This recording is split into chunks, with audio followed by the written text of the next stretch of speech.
Nakahuli rin si Utol Pakdo. Magaling. At, ba, may tagatanggal ka pa. Ay, thank you bro. Ang dami na uli oh. Magaling si Utol Pakdo. May taga-alis pa siya. Ito, grabing isda. Ang dami. Huwag nang pumalag. Huli ka na. Tato. Yan, sige ako muna. Anong pumalag? Brad.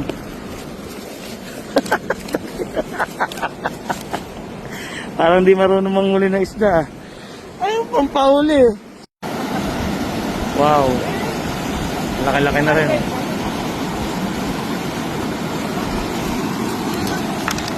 Oh. Huli. Ang galing huli to. Oh.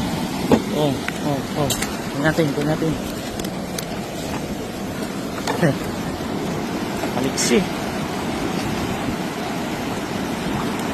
Yun po. Wow. Naglilipa rin yung isda rito. Ang dami. Oh, ha? Galing. Yung Utol Pakdo. Dahil isda rito. Kahit pa paano naman, kahit hindi pa ganun kadalas yung mga talunan, marami-rami na rin nahuli. Ito, katulad na ito. Nasa lalagyan na natin. 5 na. Ito pa, isang sako to. Isang sako. Tapos ito. Mamaya, mapupuno rin to. Yun pa. Yun. Marami na nakapag-uwi na isda.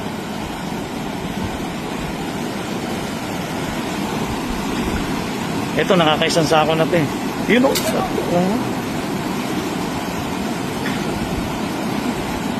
Yun ang ginagawa naman o. Sinasalok sa tubig. O ganun. Pero hindi pa dagsa ang isda ngayon. Ano pa to? Madalang pa to. Pero kahit madalang to, yung 10 sako sa isang araw, kayang-kaya. Pag kasi ano dito, hulihan talaga. Ay, hindi pa niya nahuli. Sinalo mo na eh. Utol Pakdo. Wala pa. Pag panahon ng hulihan dito, walang tigil yung isda dyan. Makikita nyo, ang ganda talaga. Talaga makikita mo, talon lang ng talon. Ayun o. Hindi pa hulihan to ha. Hindi pa talaga hulihan. May time talaga ng hulihan dito. Siguro mga isang baha pa. Isang ulan pa.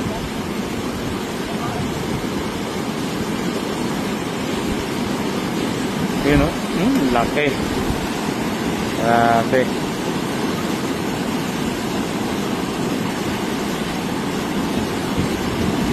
Yung iba hindi naniniwala na nakakahuli dito ng isang truck na isda.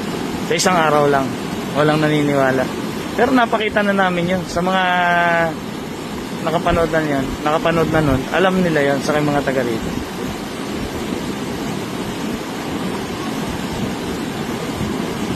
Ganun karami ang isda sa Candaba. Kahit mag-research po kayo, ang Candaba Swamp ang may pinakamaraming isdang nahuhuli sa buong Pilipinas.